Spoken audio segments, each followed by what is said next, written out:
जीवन में आने वाले संघर्षों के लिए जब मनुष्य स्वयं को योग्य नहीं मानता, जब उसे अपने ही बल पर विश्वास नहीं रहता, तब वो सद्गुणों को त्याग कर दुर्गुणों को अपनाता है। वस्तुतः मनुष्य के जीवन में दुर्जनता जन्म ही तब लेती है जब उसके अंतर में आत्मविश्वास नहीं होता। आत्मविश्वास ही अच्छाई को धारण करता है। ये आत्मविश्वास है क्या?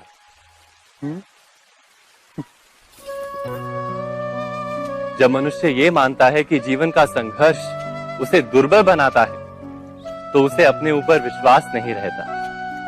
वो संघर्ष के पार जाने के बदले संघर्ष से छूटने के उपाय ढूंढने लगता है। किंतु जब वो ये समझता है कि ये संघर्ष उसे अधिक शक्तिशाली बनाते हैं, ठीक जैसे व्यायाम करने से देह की शक्ति बढ़ती, तो प्रत्येक संघर्ष के साथ उसका उत्साह बढ़ता है। अर्थात आत्मविश्वास और कुछ भी नहीं, मन की स्थिति, जीवन को देखने का दृष्टिकोण मात्र है। और जीवन का दृष्टिकोण तो मनुष्य के अपने वश में होता है। स्वयं विचार कीजिए।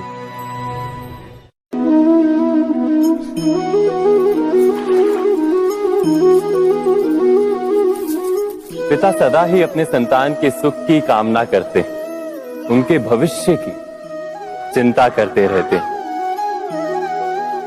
इसी कारणवश सदा ही अपने संतानों के भविष्य का मार्ग स्वयं निश्चित करने का प्रयत्न करते रहते हैं। जिस मार्ग पर पिता स्वयं चला है, जिस मार्ग के कंकर पत्थर को स्वयं देखा है, मार्ग की छाया, मार्ग की धूप को स्वयं जाना है, उसी मार्ग पर उसका पुत्र भी चले, यही इच्छा रहती है हर पिता की।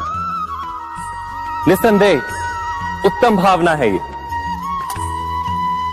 किंतु 3 प्रश्नों के ऊपर विचार करना हम भूल ही जाते हैं।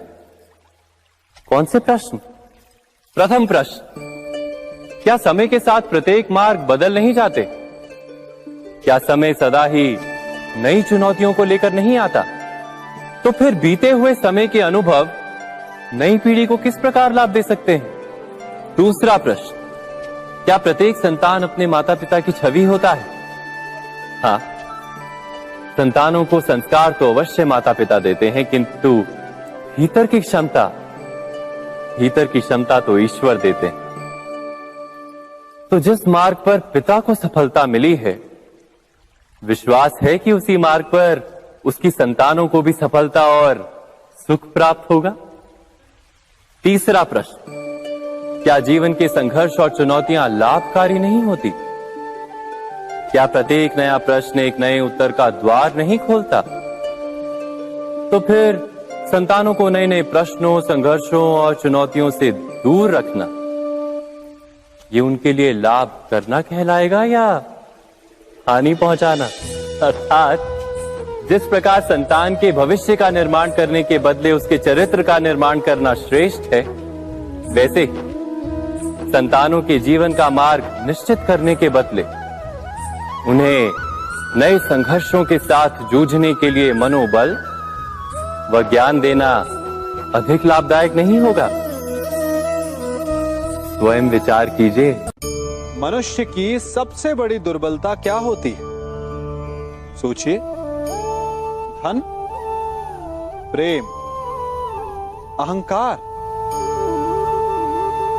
मनुष्य की सबसे बड़ी दुर्बलता होती है उसके रहस्य।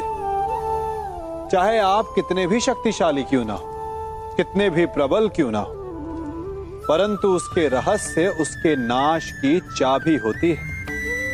इसलिए यदि प्रबल रहना है, शक्तिशाली रहना है, समर्थ रहना है, तो अपने रहस्य को किसी को भी ना बताएं, ना मित्र को और ना ही शत्रु को, क्योंकि समय पड़ने पर कब कौन शत्रु हो जाए ऐसा कहना संभव नहीं। विभीषण को रावण के अमृत कुंड का ज्ञात था, इसीलिए प्रभु श्री राम रावण का वध करने में सफल हो सके। इसलिए उचित यही है कि आप अपने रहस्य को स्वयं तक ही सीमित रखें। चैनल को सब्सक्राइब करो, उसके बाद घंटी बजा देना ताकि अगली वीडियो आपसे मिस ना हो पाए। Thank you.